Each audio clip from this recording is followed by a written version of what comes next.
Yeah, and one thing important in marketing, I believe, is making sure the product you're trying to sell is actually solving problems that a customer needs to solve. Like if you're selling a product that helps you with cooking, this product will help it more streamlined and easy. Is that something that's a part of the process of marketing? Yes, and so to use that type of an example, because you're right on, if let's say that we're marketing a mattress, what we're going to try to sell within the marketing, what the messaging needs to be is not the mattress, it's a good night's sleep. And so if we can talk more about the good night's sleep that you're going to have on this mattress, where we're capturing the pains, if you will, of that particular client, that's going to be much more compelling than saying, well, this mattress has, all these pocketed coils and it has a really soft top. Okay, well, that's not really going to move the needle. But if we say you're going to have the best night of sleep you've ever had before, now you're going to get them on the hook and grab their attention. And that's where marketing really moves the needle. Yeah, yeah, absolutely. So on your LinkedIn, I saw that a thing about 3 C's for marketing slogans. Can you tell us more about that? Yeah, so I think that when it comes to slogans and taglines, we all can remember various taglines that have come and gone, but for whatever reason they've stayed in our mind. So we're bombarded by all of these messages, but we all remember "just do it." We all remember snap, crackle, pop, and the businesses that they are associated with. And so I think that with taglines, they're just very short messages. And so one of the C's, I call them the 3 C's. One of the C's is to keep it concise. So it needs to be like a dozen words or less, and the shorter the better. So if you think about "just do it," that's 3 words, but it gets the message across and it's memorable.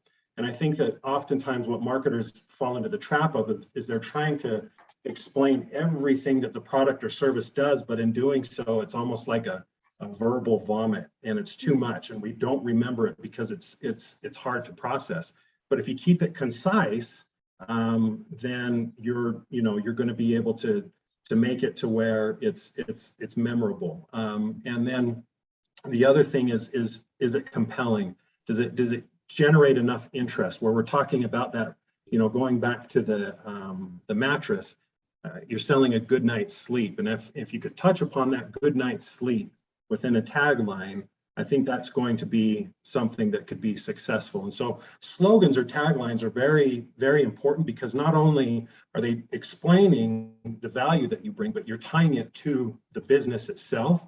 And the business has to live up to that particular slogan or tagline to make it successful. But those are a lot of fun to play in. So great question. Yeah, and you were obviously talking about keeping it short and concise.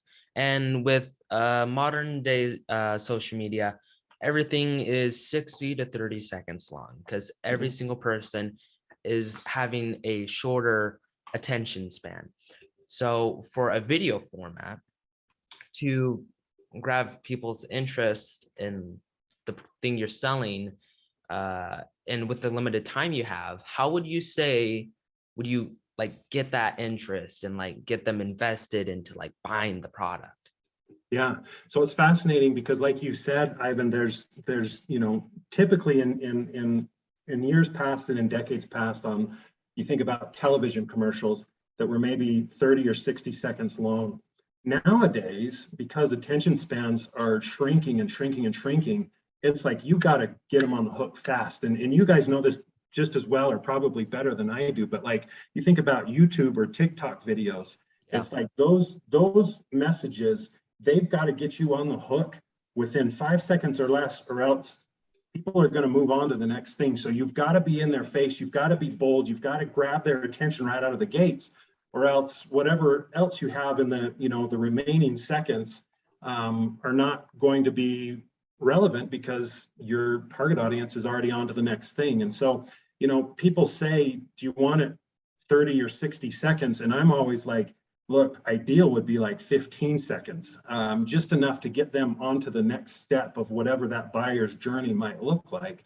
But it is a fascinating challenge that we have, because we all love storytelling. We all love the story, but the unfortunate truth is we have the attention span of a text message. So you've got to make it count. You got to make it count quick.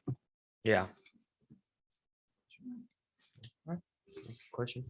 Oh, so I have one question for you. So what makes you really passionate about this type of work? Yeah, I think that there's a creative component, and great question, Ezra, but I think that there's a creative component where one of the things that I talk about a lot is there's so much going on in media and, you know, within different channels of marketing, but to me, it's almost like a challenge, and the competitive juices kind of get going where it's like, ooh, I like that. So I might see a billboard that I like and I think, ooh, I wish I would have come up with that idea. But then the challenge that I have, that I place on myself is, ooh, how could I have made that even better? And that's where it's a lot of fun to get creative ideas. And that's why I think I love my job so much, is because I'm able to work with different clients with different backgrounds and products and services and industries, where I'm able to help them to look at the value that they bring from a creative standpoint, and then connect that value with their client persona. And so I know it's kind of weird, but that's what I geek out over. And so it's become a passion of mine and something that I love to do.